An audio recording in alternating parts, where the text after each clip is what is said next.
Hello students, good morning. आज से हम लोग एक नया पैटर्न करने जा रहे हैं। बहुत सारे बच्चों का ये डिमांड आ रहा है कि सर हमारे क्लास का बताइए, हमारे क्लास का पढ़ाइए। तो 9th वाले बच्चों का वो डिमांड आ रहा था, तो हमने ये सोचकर 9th का एक अलग बैच चलाने का निर्णय किया है और 10th क्लास का अलग बैच का निर्णय, और जो बच्चे 11th 12th के हैं उनके लिए भी अलग सेशन चलेगा। तो आज के सेशन में हम लोग स्टार्ट करते हैं 9th क्लास का बहुत ही इंपॉर्टेंट चैप्टर ज्योमेट्री। और ये ज्योमेट्री हम लोग बिल्कुल ही स्टार्टिंग से और पूरे डिटेल में पढ़ेंगे। एक एक कंसेप्ट बिल्कुल ही क्लियर होगा, इसलिए आप ध्यान से देखेंगे। कोई भी ऐसा बिंदु, कोई भी ऐसा टॉपिक नहीं बचेगा जो कि आपको समझ में नहीं आएगा और ये लगेगा कि हमने वाकई डिटेल में पढ़ा है। तो चलिए स्टार्ट करते हैं। ज्योमेट्री, इसकी शुरुआत हम करते हैं एक ब्रीफ हिस्ट्री से। एक संक्षेप में इसका हम लोग हिस्ट्री देख लेते हैं कि ये ज्योमेट्री की शुरुआत कैसे हुई, कैसे ओरिजिन इसका हुआ। तो ज्योमेट्री की शुरुआत ग्रीक वर्ड जियो और मेट्रियन से हुआ है। ज्योमेट्री मूलतः दो शब्दों के मिलने से बना है, एक जियो और एक मेट्रियन। जियो और मेट्रियन।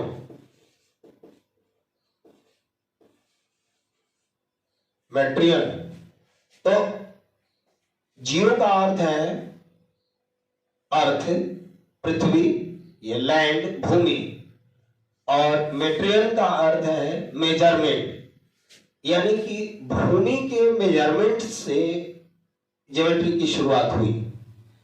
प्राचीन काल में बहुत पहले जब सिविलाइजेशन जो है वो नदी घाटी के किनारे जो डेवलप हुई, नदियों के किनारे लोग बसना शुरू किए थे, तो वहाँ अपना जो खेती बाड़ी करते थे वो अपना मेड़ लगा कर रखते थे।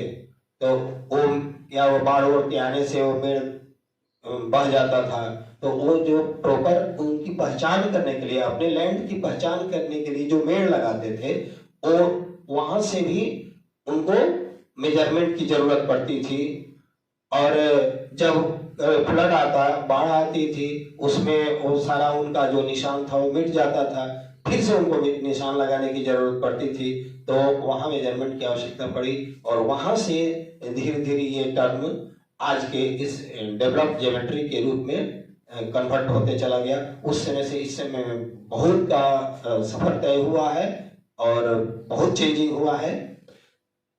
तो इस तरह से इसकी शुरुआत वहां से हुई जब सभ्यता, जब हमारा सिविलाइजेशन जो है वो ग्रोथ कर रहा था, स्टार्टिंग पीरियड में था, और जाने अनजाने में हम लोग ज्योमेट्री का यूज करते आए हैं। पहले से ही ज्योमेट्री का यूज करते आए हैं, भले ये ना जानते हो कि हम ज्योमेट्री को पढ़ रहे हैं, चाहे ज्योमेट्री को यूज कर रहे हैं।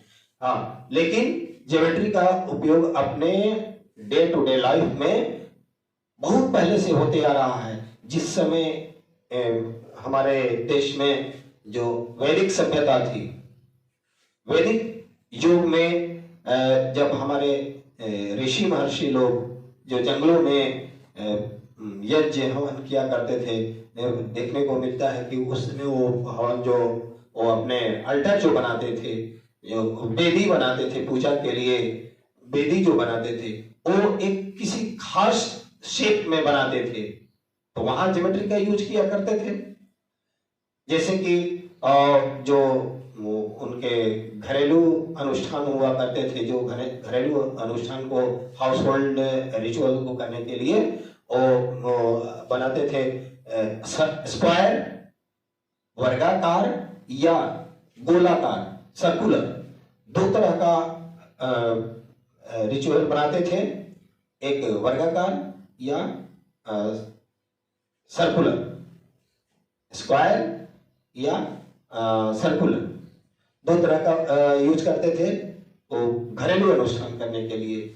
और कुछ कॉम्बिनेशन में बनाते थे, जैसे कि ट्रायंगल के शेप का, रेक्टेंगल का, ट्रेपेजियम का, उन सब का कॉम्बिनेशन करके वो किसी खास उद्देश्य के लिए ये रिचुअल का निर्माण का, अल्टर का निर्माण करते थे और वो अपना काम करते थे। तो कहने का मतलब है कि ज्योमेट्री का यूज हमारे ऋषि महर्षि लोग, जो कि करीब 1500 बीसी से लेकर 500 बीसी तक के जो लंबा जो पीरियड था, उस टाइम में भी लोग करते थे। हालांकि यहाँ जो सिंधु घाटी सभ्यता थी, जो इंडस वैली सिविलाइजेशन में भी देखा गया है कि जो उनके ब्रिक्स मिले हुए हैं, जो खुदाई हुआ 1920 के बाद, उसमें जो ब्रिक्स मिले इंडस वैली सिविलाइजेशन का, वो आपको 4:2:1 के रेशियो में मिले। तो एक खास शेप हुआ करता था। तो ये भी ज्योमेट्री को दर्शाता है कि हमारे देश में बहुत पुराने समय से, इंडस वैली सिविलाइजेशन के टाइम से ही ज्योमेट्री का ज्ञान उन लोगों को था। उस समय की सड़कें जो हैं, रोड्स जो थे, वो परपेंडिकुलरली हुआ करते थे, नॉर्मली एक दूसरे को रोड मिलते थे, ऐसे बनाया गया था। जो गली मोहल्ले के घरों के जो कोने हुआ करते थे, वो भी किसी खास शेप में हुआ करते थे। वहां 90 डिग्री पर सड़कें मिलती थी। तो इतना उन लोगों को पहले नॉलेज था, इतनी पुरानी सभ्यता में भी, और वो ज्योमेट्री का यूज करते थे। भले ही इस नाम से नहीं जानते थे कि हम लोग ज्योमेट्री का यूज कर रहे हैं, चाहे उसके लिए अलग से कोई पढ़ाई कर रहे हो। तो हमने इतिहास में ये जाना कि ज्योमेट्री बहुत पुराने समय से हमारे देश में इस्तेमाल होते आ रही है। अब बात आती है कि क्या वर्ल्ड में, ऑल अराउंड वर्ल्ड भी ज्योमेट्री का सोर्स है? तो हाँ, बहुत सारे देश हैं। इजिप्ट है, बेबीलोन है, ग्रीक है। ये सब जो देश में बहुत ही महान गणितज्ञ लोग हुए और अपने अपने देश में, अपने अपने क्षेत्र में उन्होंने बहुत सारा काम किया। तब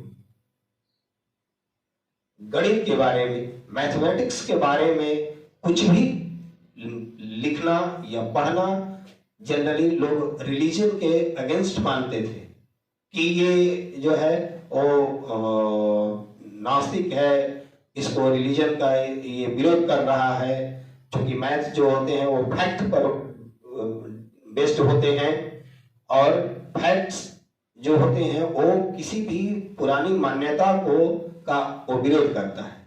इसलिए इन्हें अक्सर कस्टम्स का और रिलीजन का विरोधी माना जाता था। लेकिन फिर भी जो गणितज्ञ हुए, उन्होंने अपने परिश्रम से, अपने लगन से लोगों के सामने तथ्य लाया, और जो कि मील का पत्थर साबित हुआ। आज के लिए हम लोग इतने डेवलप मैथ का इस्तेमाल करके पता नहीं कि कितना डेवलपमेंट हासिल कर लिए। चांद और दूसरे ग्रहों पर आदमी पहुंच गया। ये सब मैथमेटिक्स की ही देन है और उन लोगों की ही देन है। तो आइए अब आगे देखते हैं कि ऑल अराउंड वर्ल्ड में और क्या क्या हुआ। करीब आपको 600 बीसी में थेल्स, ग्रीक के एक महान गणितज्ञ थेल्स हुआ करते थे, जो सबसे पहले उन्होंने बताया कि कोई अगर सर्कल है तो सर्कल को डायमीटर जो है, जो कि सेंटर से होकर जाता है, वो इसके एरिया के हिसाब से दो इक्वल पार्ट में डिवाइड करता है। क्या कहना था थेल्स साहब का कि थेल्स साहब ने बोला कि एरिया को उसका डायमीटर 2 इक्वल पार्ट्स में डिवाइड करता है। आप कहेंगे कि हम लोग तो ये बहुत इजीली जानते हैं, तो आज न जानते हैं, उस समय ये कह पाना किसी के लिए इतना आसान नहीं था।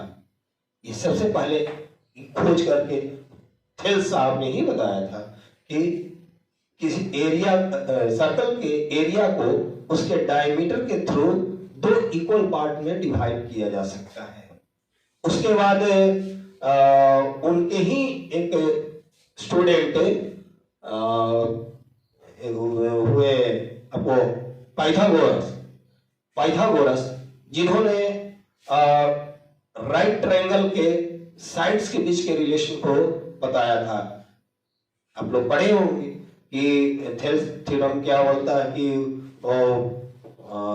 किसी भी राइट ट्रायंगल का जो लॉन्ग साइड होता है हाइपोटेन्यूस, उसका स्क्वायर जो रिमाइंडर 2 साइड्स के स्क्वायर के सम के बराबर होता है। तो ये पाइथागोरस ने खोज के निकाला करीब 572 ईसा पूर्व बीसी। उसके बाद ये यूक्लिड साहब आए, जिनको कि फादर ऑफ ज्योमेट्री कहा जाता है।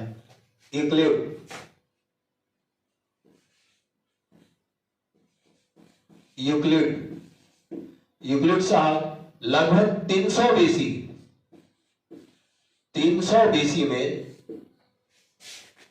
बीसी में यूक्लिड साहब ने जितने भी मैथमेटिक्स के फॉर्मूले, मैथमेटिक्स के ऊपर जितने भी रिजल्ट्स तैयार हुए थे, बने थे, उनको यूक्लिड साहब ने कंपाइल किया। इनके पहले मैथमेटिक्स पर, ज्योमेट्री पर जितने भी काम हुए थे, वो सब अनऑर्गेनाइज्ड थे, वे सभी अनऑर्गेनाइज्ड थे। यूक्लिड साहब ने ही सबसे पहले सारे फॉर्मूलेस को, सारे फैक्ट्स को, रिजल्ट्स को कलेक्ट करने लगे और उनको कंपाइल करना शुरू किए। इस तरह से उन्होंने एक बुक तैयार की जिसका नाम रखा एलिमेंट। इनके बुक का नाम क्या है? एलिमेंट, जो कि ये ज्योमेट्री के जितने भी टॉपिक्स थे, जितना का भी रिजल्ट आ चुका था, तथ्य सामने आए थे, फैक्ट्स आए थे, उनको कंपाइल करके एक एलिमेंट बुक तैयार किए। ऐसे तो उन्होंने बहुत सारे बुक लिखे, लेकिन एलिमेंट जो सबसे फेमस बुक है, और उसमें 13 चैप्टर है, 13 चैप्टर है। इसमें 13 चैप्टर है, 13 चैप्टर्स हैं। और इनमें उन्होंने जितने भी इनके पूर्वज, इनसे पहले जो लोग मैथमेटिशियन आए, चाहे इनके टाइम में जो आए, जितना भी पहले आविष्कार हो चुका था, इन्वेंशन हो चुका था, सबको उन्होंने कंपाइल किया। और इस तरह से एक व्यवस्थित रूप में ज्योमेट्री यूक्लिड साहब के ही समय में नजर आई। इसलिए इन्हें ज्योमेट्री का फादर कहा जाता है। मुझे लगता है कि आपको अब पूरा विश्वास हो गया होगा, तो ये धारणाएं बनी होंगी कि यूक्लिड को ज्योमेट्री का फादर क्यों कहा जाता है। इनके पहले भी ज्योमेट्री का पर काम हुआ था। थेल्स साहब ने किया था, पाइथागोरस ने किया था। हमारे देश में भी ज्योमेट्री के ऊपर बहुत सारा प्रूफ मिलता है, लेकिन एक सिस्टमेटिक ढंग से, ज्योमेट्री को सिस्टमेटिक ढंग से प्रेजेंट करने का काम किया इन्होंने, यूक्लिड साहब ने, और एक बुक में कंपाइल किया। और तब से हम ज्योमेट्री को एक अलग वे में पढ़ना शुरू कर दिए। और ये इसलिए यूक्लिड साहब ज्योमेट्री के फादर कहे जाते हैं। अब स्पष्ट है बात। चलिए, इंडिया में और लोग कुछ आए ऋषि मुनि के बाद। एडी में लगभग आपको 500-600 एडी में आए आर्यभट्ट।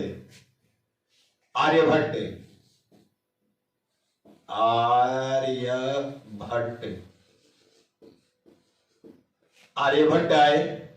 इन्होंने भी ज्योमेट्री के ऊपर बहुत सारा काम किया था। इन्होंने पाई का वैल्यू का ऑलमोस्ट बहुत एडवांस काम किया। पाई पर उसका वैल्यू निकालने की कोशिश की। अंततः उसको ये साबित किया कि इरेशनल नंबर है। पाई का बहुत हद तक शुद्ध उसका एब्सोल्यूट वैल्यू निकालने की कोशिश की। और आर्यभट्ट ने और भी काम किए थे, जैसे आइसोसेलिस ट्रायंगल का तो एरिया निकाले थे ब्रह्मगुप्त ने। और एक भास्कर थे, भास्कर टू ने भी बहुत काम किया था।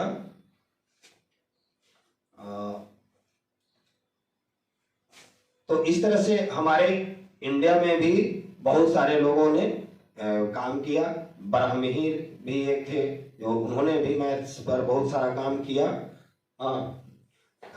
लेकिन इस तरह से एंशिएंट हिस्ट्री देखें तो ज्योमेट्री की शुरुआत आपको थेल्स से लेकर ये यूक्लिड के पहले तक एक अनऑर्गेनाइज्ड ज्योमेट्री थी, जिसको यूक्लिड साहब ने कंपाइल किया और वहां से एक सिस्टमेटिक ज्योमेट्री की नींव पड़ी। और इसीलिए यूक्लिड साहब को ज्योमेट्री का फादर कहते हैं। तो अब आगे हम देखेंगे, ये तो ज्योमेट्री की हिस्ट्री हो गई। ज्योमेट्री में उसका बेसिक कुछ कंसेप्ट है, उन्हें हमको जानना जरूरी है। बेसिक कंसेप्ट क्या है? तो पहले हम स्टेटमेंट के बारे में जानेंगे कि ज्योमेट्री में स्टेटमेंट का क्या रोल है, स्टेटमेंट क्या है। उसके बाद एक्सियम्स हैं, पोस्टुलेट्स हैं, थ्योरम है, कोरोलरी है। सबके बारे में थोड़ा थोड़ा हम लोग एक ब्रीफ नॉलेज कर लेंगे, इसके बाद में आगे बढ़ेंगे। तो आइए बात करते हैं स्टेटमेंट के बारे में। यह स्टेटमेंट क्या है? तो ऐसा कोई भी सेंटेंस जिसको ये जज किया जा सके कि ये ट्रू है या फॉल्स है। दो ही बातें हैं, या तो कोई बात कही गई है तो वो या तो ट्रू होगी या फॉल्स होगी। जिस सेंटेंस से यह क्लियर होता होगा कि या तो फैक्ट्स जो है वो ट्रू होंगे या फॉल्स होंगे, तो वो स्टेटमेंट कहा जाएगा, अदरवाइज स्टेटमेंट नहीं होगा।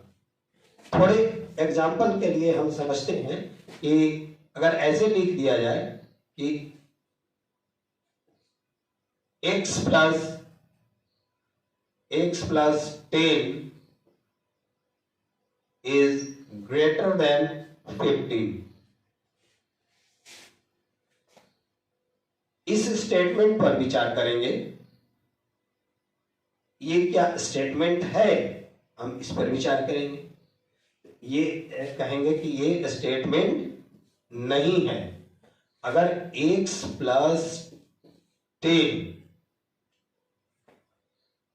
इज ग्रेटर देन 15 और इसके साथ शर्त लगा देगा कि वेयर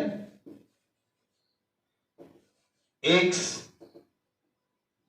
ग्रेटर देन 5, अगर ये कंडीशन लगा देगा तब हमारा ये बात सही हो जाता है। और तब हम कह सकते हैं कि ये स्टेटमेंट है, क्योंकि x के जगह पर अगर 5 से अधिक रखेंगे, 6 रखेंगे तो 10 और 6 16 हो जाएगा, जो कि 15 से अधिक है। तब ये बात सही हो जाता है। x के जगह पर 7 रख दें तो 7 10 17 हो जाएगा, जो कि बड़ा है, तब ये सही हो जाएगा। अगर जब तक ये नहीं लगाते हैं तो इसमें कहना, इस सेंटेंस के लिए कहना संभव नहीं है कि ये x + 10 इज ग्रेटर देन 15 सही है या गलत है। कुछ भी नहीं कर सकते हैं, सही भी नहीं कर सकते हैं, गलत भी नहीं कर सकते हैं, क्योंकि ये डिपेंड करेगा x के वैल्यू पर। अगर x का वैल्यू 1 रखेंगे तो 1 + 10 11 होगा, जो कि 15 से बड़ा नहीं होगा। तो यहां इस बात से तो गलत हो गया, लेकिन अगर जो ही x का वैल्यू 5 से अधिक बढ़ते हैं तो फिर सही भी होने लगता है। तो एक ही स्टेटमेंट कभी गलत कभी सही ये स्पष्ट नहीं हो पाता है। इसलिए स्टेटमेंट तब कहा जाएगा कि जो भी लिखा गया है, बात जो डिलीवर की गई है स्पीच, वो आइदर ट्रू और फॉल्स, या तो सही हो या गलत हो।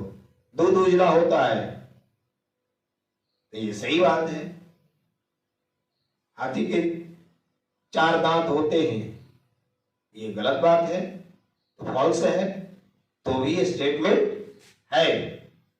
तो इस तरह से हम लोग स्टेटमेंट को समझे कि कोई भी सेंटेंस जो या तो ट्रू हो या फॉल्स हो, तब हम कहेंगे कि ये स्टेटमेंट है।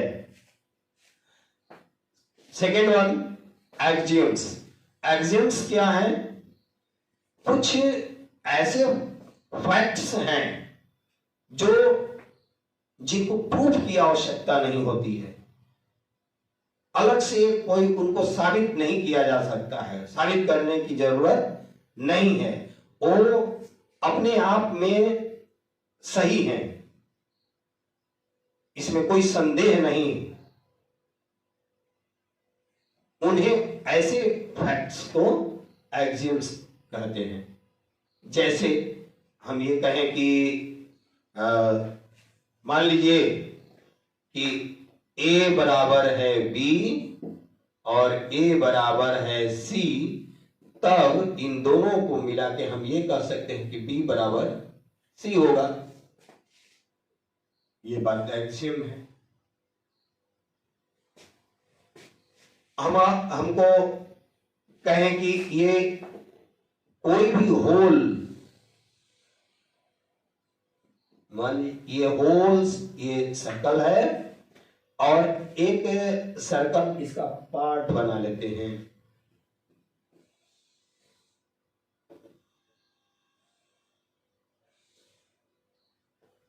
अगर उसका सर्कल का एक पार्ट बना लेते हैं तो कभी भी जो पार्ट जो है होल से छोटा ही होगा, यानी होल जो है वो अपने पार्ट से बड़ा होता है। तो इसमें कोई भी प्रूफ करने की आवश्यकता नहीं है।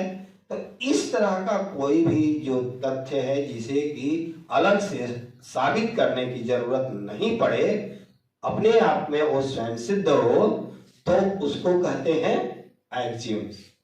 एक्सियम्स के बारे में आप लोग समझ गए। बहुत सारे स्टेटमेंट ऐसे मिलेंगे जो कि एक्सियम कहलाएंगे।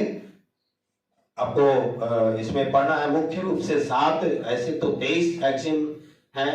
उससे भी अलग अलग मैथ के ब्रांच में जाएंगे तो कुछ और भी अधिक एक्सियम मिलेंगे। वैसे एक्सियम आपको मुख्य रूप से अभी हम लोग नेक्स्ट क्लास में पढ़ेंगे, नहीं तो इसमें वीडियो लंबा हो जाएगा। तो हम एक्सियम्स के बारे में कुछ चर्चा करेंगे डिटेल से कि एक्सियम्स कितने हैं, कौन कौन से एक्सियम मूल रूप से हमको जानना जरूरी है। तो आगे पढ़ेंगे। एक है पोस्टुलेट्स। पोस्टुलेट और एक्सियम में कोई खास फर्क नहीं है। एक्सियम्स और पोस्टुलेट दोनों लगभग सेम हैं। पोस्टुलेट के लिए भी कोई प्रूफ की आवश्यकता नहीं होती है, एक्सियम के लिए भी कोई प्रूफ की आवश्यकता नहीं है। But what is the difference between this two? यहां डिफरेंस मात्र इतना ही है, एक्सिम्स मैथ्स के अदर ब्रांच में भी यूज होता है। एक्सिम्स अलजेब्रा में यूज होगा, एक्सिम्स ट्रिगोनोमेट्री में भी यूज हो सकता है, एक्सिम्स अरिथमेटिक में भी यूज हो सकता है, आपको और ज्योमेट्री में भी यूज होता है। लेकिन पोस्टुलेट की जब बात करेंगे तो वो केवल और केवल ज्योमेट्री में यूज होता है। तो एक्सिम्स और ज्योमेट्री में क्या, एक्सिम्स और पोस्टुलेट में क्या डिफरेंस हुआ कि postulates are used only in the field of geometry, but axioms are used geometry as well as other branches of mathematics। तो आप हमको लगता है कि एक्सिम्स और पोस्टुलेट में डिफरेंस समझ में आ गया होगा। पोस्टुलेट का उदाहरण अगर हम लेंगे तो कुछ कह सकते हैं कि जैसे कोई पॉइंट है, लाइन है, कोई पॉइंट है, इससे हम अनगिनत लाइन ड्रॉ कर सकते हैं, एक ये भी एक्सियम है। कोई भी दो पॉइंट ले ले किसी प्लेन में, तो उस प्लेन दो पॉइंट से होकर हम लोग एक लाइन सेगमेंट खींच सकते हैं। अगर एक पॉइंट यहां P है and second one point Q है, तो P और Q से होकर एक लाइन खींचा जा सकता है, ये पोस्टुलेट है। और पोस्टुलेट की बात करें तो हम कह सकते हैं कि ऑल राइट एंगल्स, कितने भी राइट एंगल होंगे जो, वो सभी इक्वल होते हैं। All right angles are equal, ये पोस्टुलेट है। हम लोग ये कह सकते हैं कि कोई भी अगर हमारे प्लेन में कोई एक फिक्स पॉइंट अगर हमें मिले और कोई एक रेडियस हो, तो इस रेडियस के सहारे हम लोग एक सर्कल ड्रॉ कर सकते हैं, एक सर्कल ड्रॉ कर सकते हैं। ये कहता है कि ये भी पोस्टुलेट है। तो पोस्टुलेट के लिए भी कोई सिद्ध की आवश्यकता, सिद्ध करने की, प्रूफ करने की आवश्यकता नहीं है, वो अपने आप में सिद्ध होता है, सही होता है।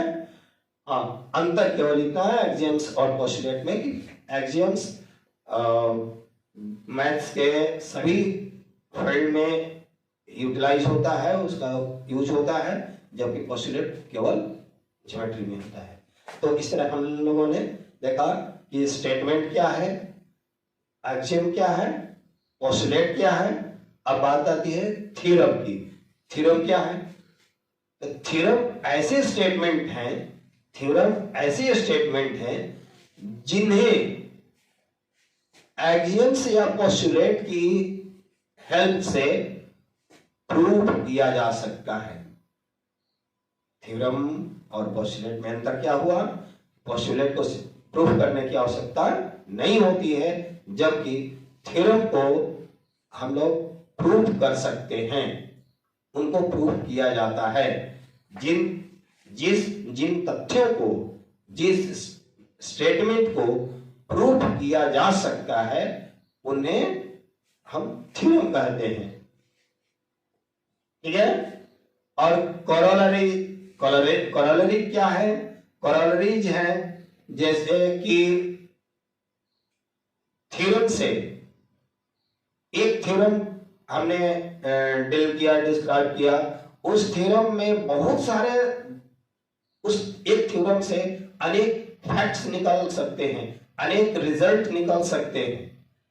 उन रिजल्ट्स को हम कोरोलरी कहते हैं, और कोरोलरी को भी थ्योरम के माध्यम से प्रूफ किया जाता है। कोरोलरी को प्रूफ किया जाता है थ्योरम के माध्यम से, थ्योरम के हेल्प से, और थ्योरम को प्रूफ किया जाता है एक्सियम्स या पोस्टुलेट्स के हेल्प से, और एक्सियम्स और पोस्टुलेट को प्रूव करने की आवश्यकता नहीं होती है।